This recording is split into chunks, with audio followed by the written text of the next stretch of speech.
माता की। भारत माता की। भारत माता की।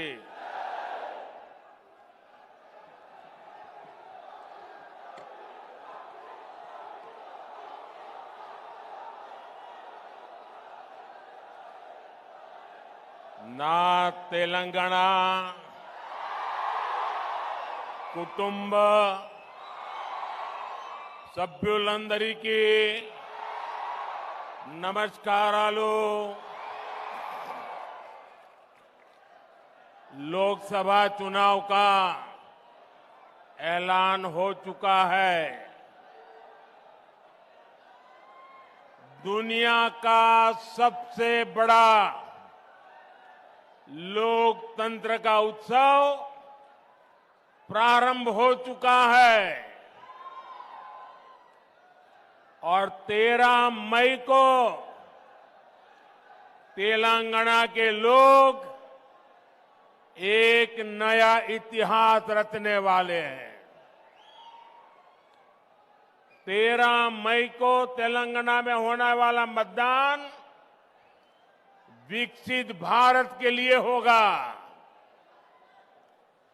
और जब भारत विकसित होगा तो तेलंगाना भी विकसित होगा।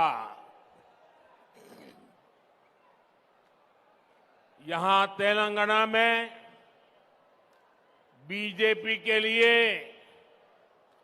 लगातार जन समर्थन बढ़ता ही जा रहा है।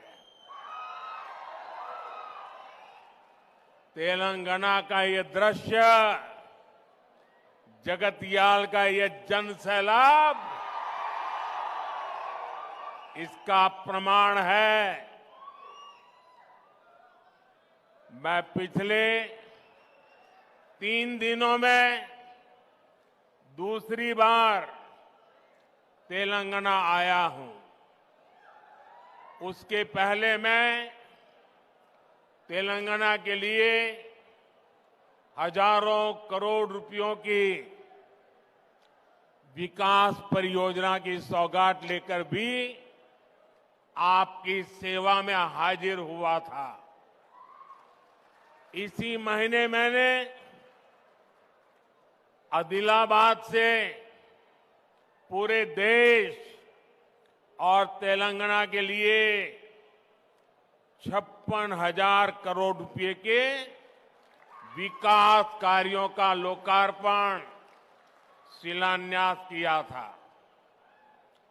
संगारेड्डी में भी हाईवे, रेलवे और एयरवेज इंफ्रास्ट्रक्चर से जुड़ी हजारों करोड़ की परियोजनाओं को समर्पित किया था।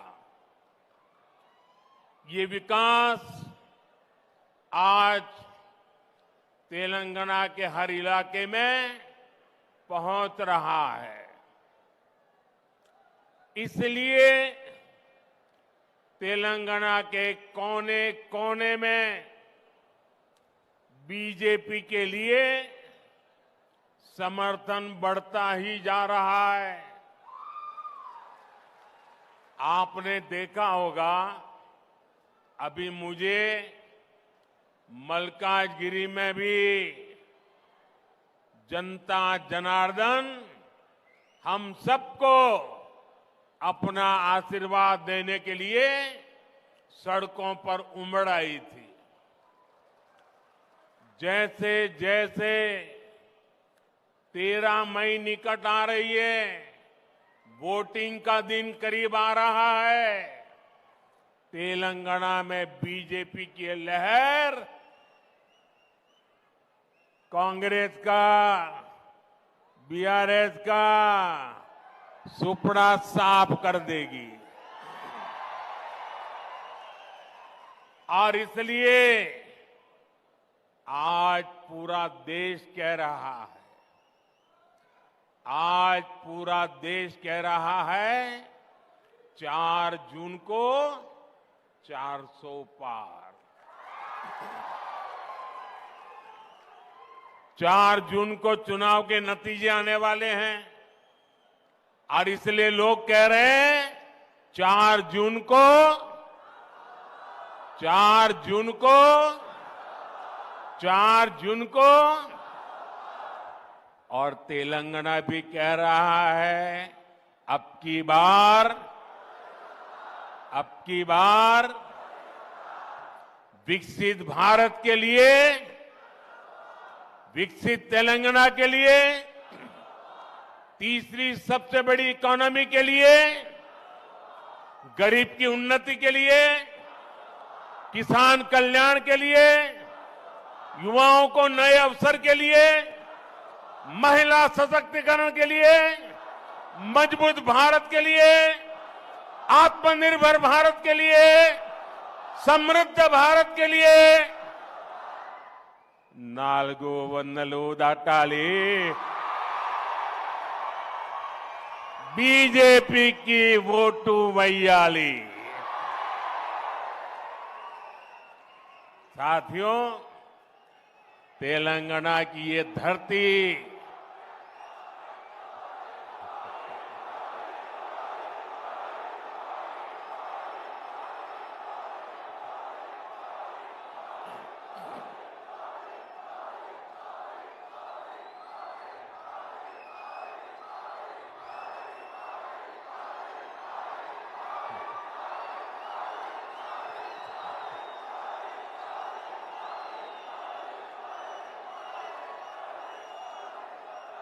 भारत माता की।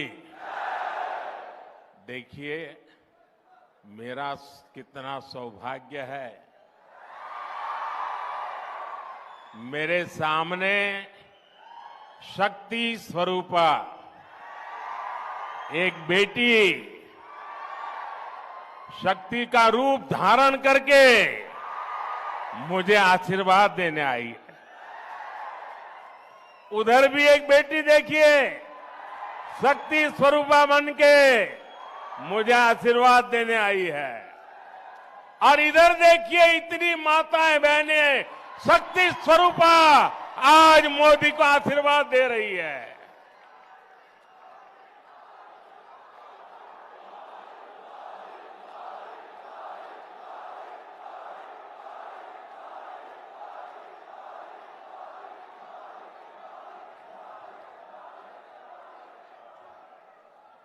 अभी कल मुंबई में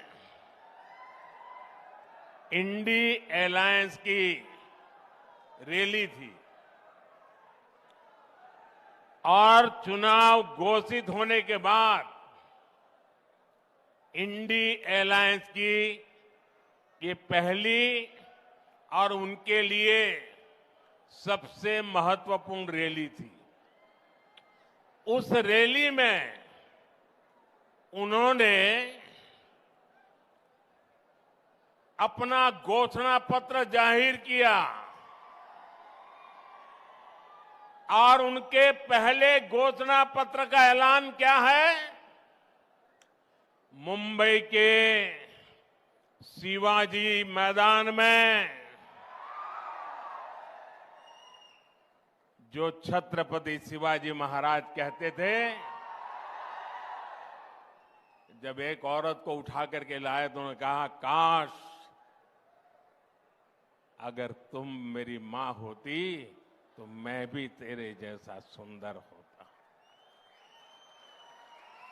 ऐसा शिवाजी पार्क जहां से इंडी अलायंस ने अपनी घोषणा पत्र जाहिर किया और उन्होंने कहा है कि उनकी लड़ाई शक्ति के खिलाफ है। मेरे लिए हर मां शक्ति का रूप है, हर बेटी शक्ति का रूप है। और मेरी इन माताओं बहनों की तरफ से, माताओं बहनों, आपको मैं शक्ति के रूप में पूजा करता हूं। मैं भारत मां का पुजारी हूं। मैं आप शक्ति स्वरूपा सब माता बहन बेटियों का भी पुजारी हूं। और जिन्होंने कल शिवाजी पार्क में इंडिया अलायंस ने अपना घोषणा पत्र शक्ति को खत्म करने के लिए किया है, मैं इस चुनौती को स्वीकार करता हूं और मैं इन शक्ति स्वरूपा माताओं बहनों की रक्षा के लिए जान की बाजी लगा दूंगा, जीवन खपा दूंगा।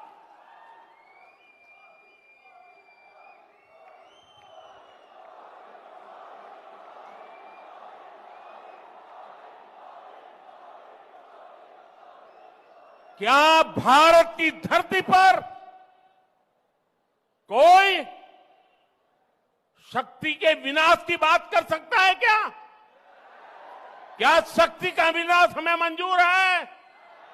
हम सब शक्ति की आराधना करते हैं कि नहीं करते हैं? पूरा हिंदुस्तान शक्ति की आराधना करता है कि नहीं करता है? अरे हमने तो चंद्रयान की सफलता को भी किसको समर्पित किया? चंद्रयान की सफलता को भी, जहां चंद्रयान ने लैंड किया, हमने उस सफलता को भी शिव शक्ति नाम देकर के शिव शक्ति को समर्पित किया है। और ये लोग शक्ति के विनाश का बिगुल फूंक रहे हैं। माताएं बहनें, शक्ति स्वरूपा आप है। क्या ऐसे लोगों को शक्ति का विनाश करने के मौका देंगे क्या? मौका देंगे क्या? शक्ति का विनाश करने वालों का विनाश होना चाहिए कि नहीं होना चाहिए? शक्ति स्वरूपा माताओं की रक्षा होनी चाहिए कि नहीं होनी चाहिए? शक्ति के संस्कार की रक्षा होनी चाहिए कि नहीं होनी चाहिए? और इसलिए भाइयों बहनों, इंडिया अलायंस ने कल अपनी घोषणा जाहिर कर दी है। घोषणा पत्र उनका जाहिर हो गया है और इसलिए लड़ाई एक तरफ शक्ति के विनाश के लोग करने वाले लोग हैं, दूसरी तरफ शक्ति की पूजा करने वाले लोग हैं। मुकाबला 4 जून को हो जाएगा। कौन शक्ति का विनाश कर सकता है और कौन शक्ति के आशीर्वाद प्राप्त कर सकता है, इसका मुकाबला 4 जून को हो जाएगा।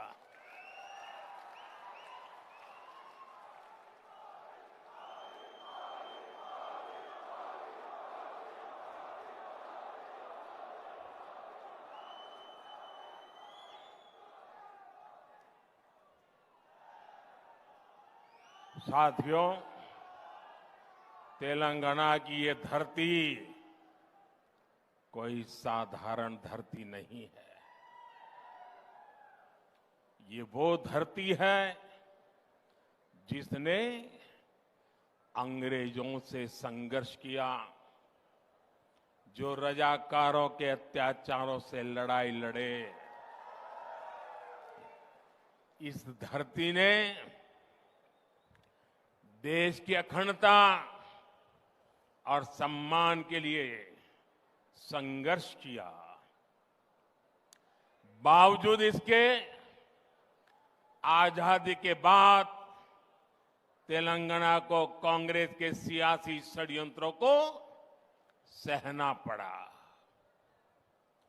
एक और वो कांग्रेस पार्टी है जिसने तेलंगाना के सपनों को कुचला है। दूसरी ओर वो बीआरएस है जिसने यहां के लोगों की भावनाओं का इस्तेमाल किया, सत्ता पाई और बाद में जनता से विश्वासघात कर दिया। तेलंगाना का निर्माण के पहले 10 वर्षों तक बीआरएस ने पहले 10 साल बीआरएस ने तेलंगाना को जम करके लूटा है। लूटा है कि नहीं लूटा है? और अब कांग्रेस ने तेलंगाना को अपना एटीएम स्टेट बना लिया है। तेलंगाना से लूटा गया ये पैसा दिल्ली तक जाता है, वहां परिवारवादी लोगों की तिजोरी में पहुंचता है। फिर इसी पैसे का इस्तेमाल देश में झूठ और बंटवारे की साजिशों की फंडिंग के लिए होता है। और तेलंगाना के लोग जानते हैं, एक घोटालेबाज दूसरे घोटालेबाज पर कभी कार्रवाई नहीं कर सकता। इसलिए जो कांग्रेस पार्टी चुनाव के समय बीआरएस पर घोटालों का आरोप लगाती थी, आज वही कांग्रेस बीआरएस की फाइलों पर हाथ धरकर बैठ गई है। साथियों, बीआरएस और कांग्रेस की मिलीभगत कितनी जबरदस्त है, ये भी आज तेलंगाना के लोग देख रहे हैं। आज बीआरएस के घोटालों पर कांग्रेस की बोलती बंद हो गई है। कालेश्वरम स्कैम के अरबों रुपए कहां चले गए? कांग्रेस में कोई इसका जवाब नहीं मांग रहा है। और कांग्रेस जो सैकड़ों वादे करके सरकार में आई थी, वो क्यों पूरे नहीं हो रहे? बीआरएस में कोई ये सवाल नहीं पूछता। दोनों एक दूसरे को बचा रहे हैं, दोनों एक दूसरे की जम करके मदद कर रहे हैं और सब कुछ पर्दे के पीछे कर रहे हैं। और जब दोनों पार्टियों के स्कैम की जांच होती है, तो दोनों मिलकर के क्या करते हैं? एक ही काम, मोदी को गाली, मोदी को गाली, मोदी को गाली, यही करते हैं ना। दिन रात मोदी मोदी सिवाय कुछ करते हैं क्या ये लोग? इनके मुंह से कभी भारत मां की जय सुना क्या? मोदी को 100 बार बोलते हैं, मां भारत को एक बार भी याद नहीं करते। लेकिन तेलंगाना के मेरे साथियों, बीआरएस और कांग्रेस वो एक दूसरे के लिए चाहे कितनी भी कवर फायर कर लें, इनकी एक एक लूट का हिसाब होता रहेगा। मोदी तेलंगाना के लोगों को गारंटी देता है कि तेलंगाना को लूटने वालों को छोड़ेगा नहीं। ये मोदी की गारंटी है। इदी मोदी गारंटी। साथियों, परिवारवादी पार्टियां, परिवारवाद में डूबे लोग केवल देश को लूटने के लिए राजनीति में आए हैं। ये लोग कभी देश का किसी राज्य का भला नहीं कर सकते। आप परिवारवादियों का पूरा इतिहास उठाकर देख लीजिए।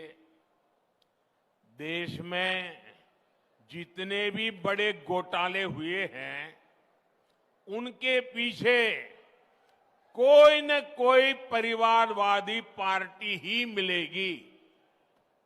आप जरा सोचना, ये मीडिया के मित्रों को भी मैं होमवर्क देके जाता हूं कि आप सोचिए, देश में लाखों करोड़ का 2G स्पेक्ट्रम घोटाला हुआ। किसका नाम आया? दिल्ली दरबार का संरक्षण और डीएमके परिवार की करतूत। देश में नेशनल हेराल्ड घोटाला हुआ। किसका नाम आया? कांग्रेस का सबसे बड़ा परिवार जो कांग्रेस पार्टी को चलाता है, उनका नाम आया। देश में बोफोर्स स्कैम भी हुआ था। किसका नाम आया था? इसी परिवार का। बिहार में इतना बड़ा चारा घोटाला हुआ, कौन अपराधी साबित हुआ? बिहार में नौकरी के बदले जमीन घोटाला हुआ। किसका नाम आया? आरजेडी चलाने वाले उसी परिवार के लोगों का। इसी परिवारवादी भ्रष्टाचार का शिकार हमारा तेलंगाना भी हुआ है। परिवारवादी बीआरएस ने प्रदेश में कालेश्वरम घोटाला किया है। दिल्ली में हुए लीकर स्कैम में भी कट कमीशन खा लिया। इसलिए कांग्रेस हो या बीआरएस, इनसे जितना बचेंगे, उनको जितना दूर रखेंगे, वही इसकी दवाई है। इसलिए 13 मई को आपको वोटिंग के दिन याद रखना है, बीजेपी को जिताना है।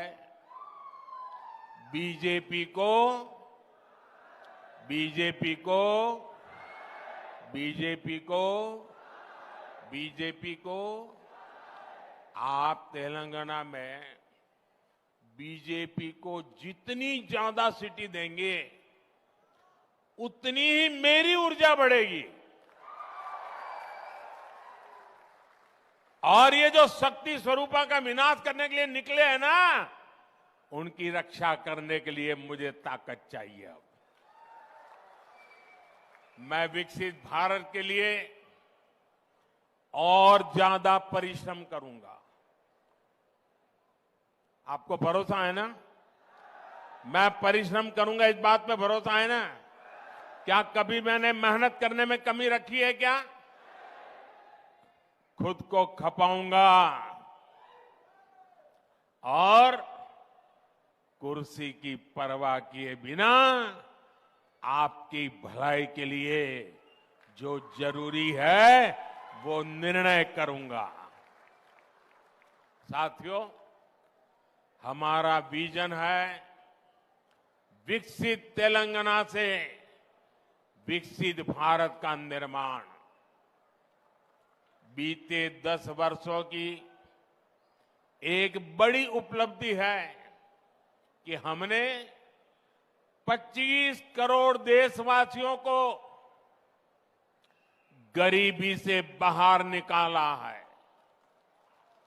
हमने इसके लिए योजनाएं बनाई, हमने ईमानदारी से हर योजना का लाभ लोगों तक पहुंचाया। हमने देश भर में गरीब परिवारों को 4 करोड़ से ज्यादा पीएम आवास बनाकर दिए। हमने 12 करोड़ से ज्यादा घरों तक नल से जल पहुंचाया। हमने देश के 50 करोड़ लोगों को बैंकिंग व्यवस्था से जोड़ा। आज 50 करोड़ से ज्यादा गरीबों को आयुष्मान कार्ड से मुफ्त इलाज सुनिश्चित हुआ। पीएम स्वनिधि जैसी योजनाओं के जरिए गरीबों को आत्मनिर्भर बनाने के लिए हजारों करोड़ रुपए की सहायता दी। साथियों, हमारी सरकार ने इन सभी योजनाओं का लाभ तेलंगाना की जनता तक बिना किसी भेदभाव के पहुंचाया है। हमने तेलंगाना की माताओं बहनों को उज्ज्वला योजना के 11 लाख से ज्यादा गैस कनेक्शन दिए। हम तेलंगाना के 30 लाख किसानों को हर साल किसान सम्मान निधि के 6,000 रुपये भेज रहे हैं। तेलंगाना में आयुष्मान भारत योजना से 80 लाख से ज्यादा लोगों को मुफ्त इलाज सुनिश्चित हुआ है।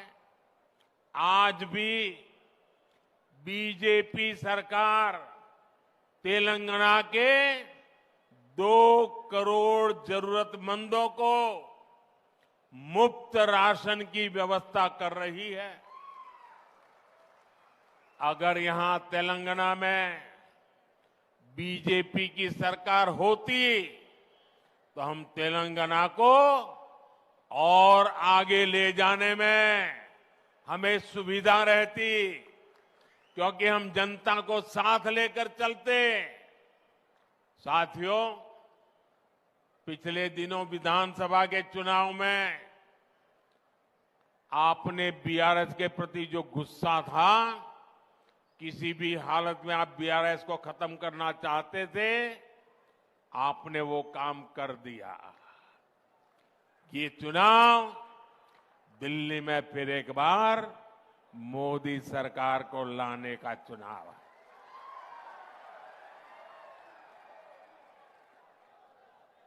साथियों, हमने सिर्फ 10 साल में भारत को दुनिया की 5वीं बड़ी अर्थव्यवस्था बनाया है। हमने ये भी सुनिश्चित किया है कि इस प्रगति में हमारा किसान, हमारा श्रमिक वर्ग पीछे न रहे।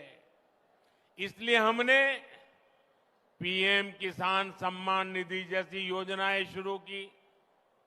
हमने किसान की आर्थिक ताकत को बढ़ाया और साथ ही उस पर फर्टिलाइजर के बढ़ते दामों का बोझ भी नहीं आने दिया।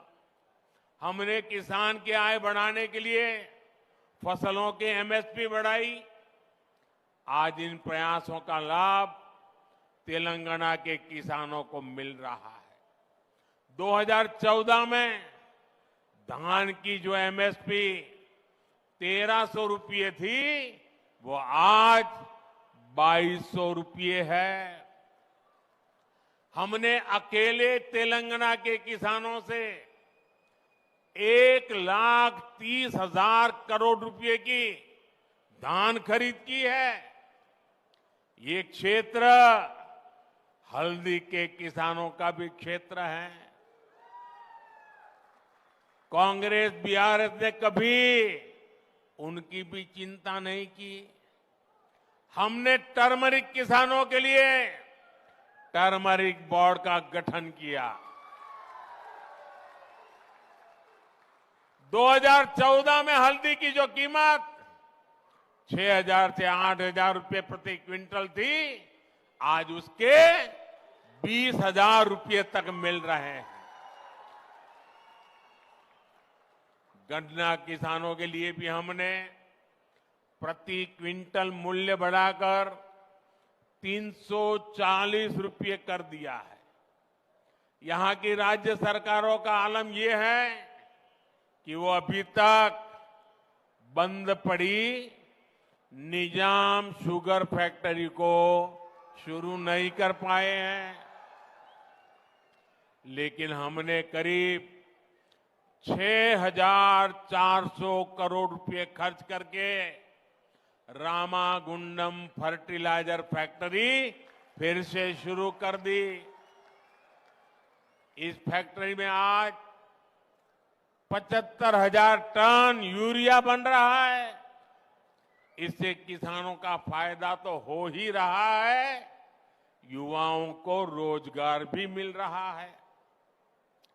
अब अगले 5 वर्षों में हमें किसानों को समृद्धि की नई ऊंचाई पर लेकर जाना है।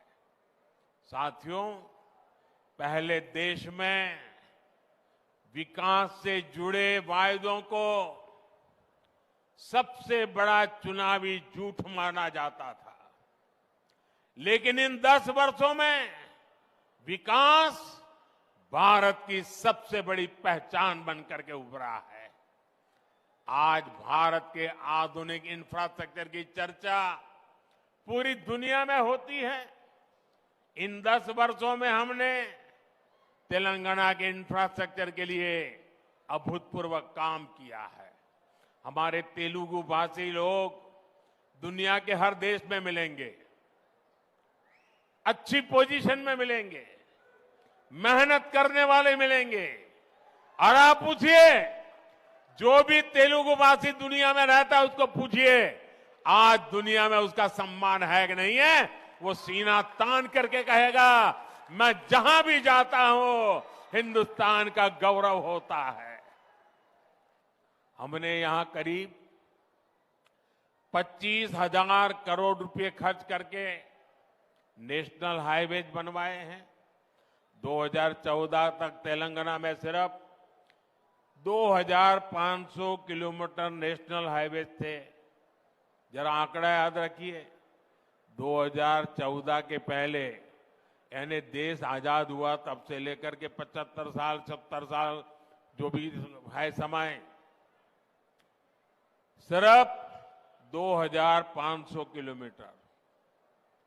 ये उनका काम देखिए और ये मोदी का कमाल देखिए। हमने केवल 10 वर्षों में 2,000 किलोमीटर नेशनल हाईवे बना दिए।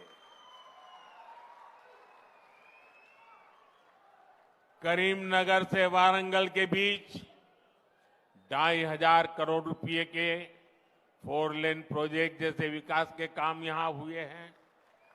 हम तेलंगाना के रेलवे स्टेशनों को भी आधुनिक बना रहे हैं, यहां वंदे भारत कनेक्टिविटी बढ़ा रहे हैं। साथियों, आने वाले 2 जून को तेलंगाना के जन्म के 10 साल पूरे होंगे और इसलिए 4 जून को नतीजों के बाद केंद्र में भाजपा सरकार बनेगी। वो देश के साथ ही तेलंगाना के अगले दशक का भी भाग्य बनाएगी। इसलिए अगले 5 वर्ष तेलंगाना के लिए बहुत अहम है।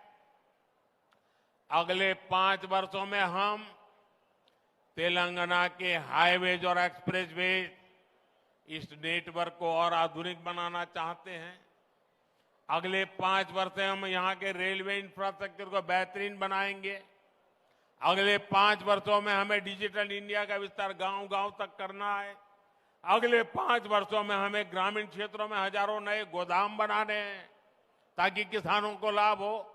अगले 5 वर्षों में हमें घरों पर ज्यादा से ज्यादा सोलर पैनल लगवाने हैं ताकि बिजली बिल 0 हो जाए।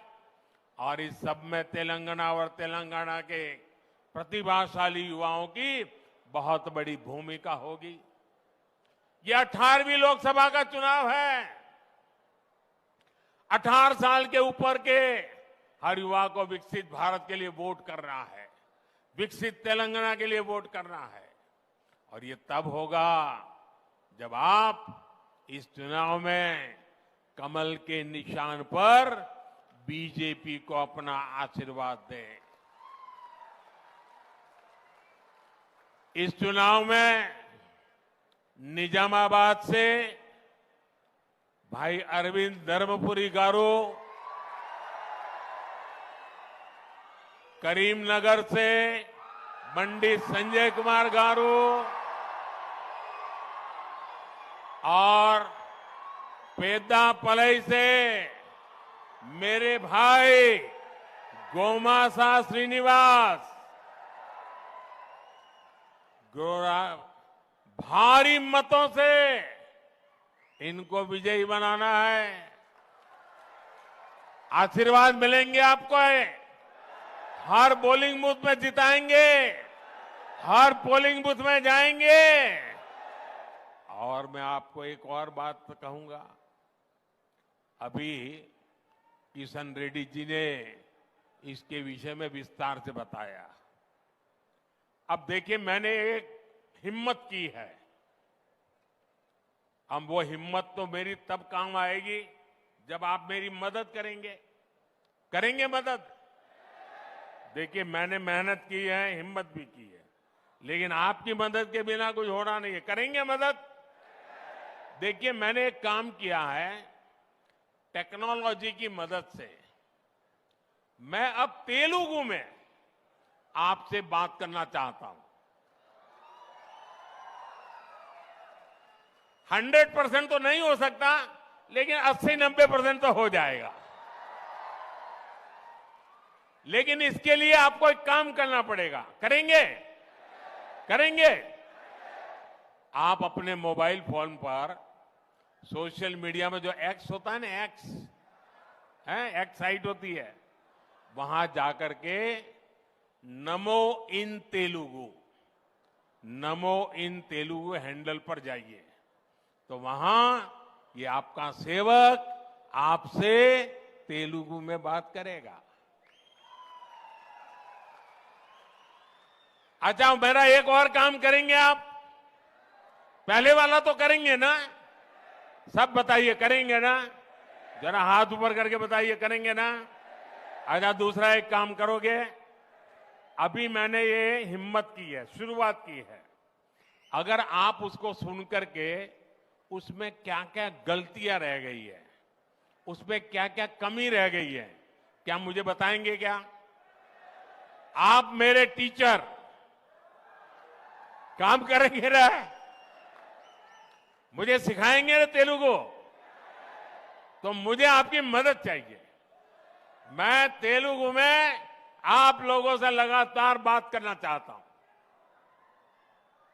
और इसलिए मैंने टेक्नोलॉजी का उपयोग किया है। मैं चाहता हूं आप ही नहीं, पूरा तेलंगाना अपने मोबाइल फोन पर मोदी को तेलुगु में सुने। और आप जब मोबाइल पर ऐप्स पर जाकर के नमो इन तेलुगु डाउनलोड करोगे, फिर आप किसी को भी कह सकते हैं, ये गड़बड़ मत कर, मोदी मेरी जेब में है। ऐसा कह सकते हैं ना? देखिए, ज्यादा से ज्यादा लोगों तक मुझे अपनी बात पहुंचानी है, उनकी भाषा में पहुंचाने का मैं प्रयास करूंगा। लेकिन उसके लिए तेलंगाना के हर मोबाइल फोन पर मोदी होना चाहिए, मोदी इन तेलुगु होना चाहिए। और मैं आपको गारंटी देने आया हूं, मैं विकसित तेलंगाना की गारंटी देता हूं दोस्तों। मुझे विश्वास है आप भी मुझे इस बार तेलंगाना में बीजेपी का परचम लहराने की गारंटी देंगे ना? आप भी मुझे गारंटी देंगे ना?